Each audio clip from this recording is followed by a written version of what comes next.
Usap-usapan ngayon na si Val Mariano ay pupunta rin ng Switzerland. Dahil sa kanilang mga interview ay gusto nila at dream destination nila ang bansang Switzerland. At ngayon ay si Donnie, kasama niya ang kanyang pamilya at nandun sila.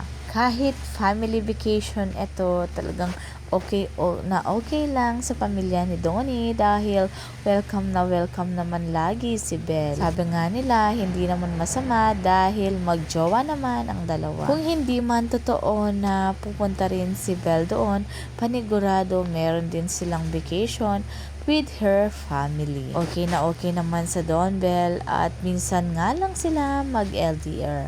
Hika nga ng mga netizen. Mukhang talagang mamimiss nila ang isa't isa.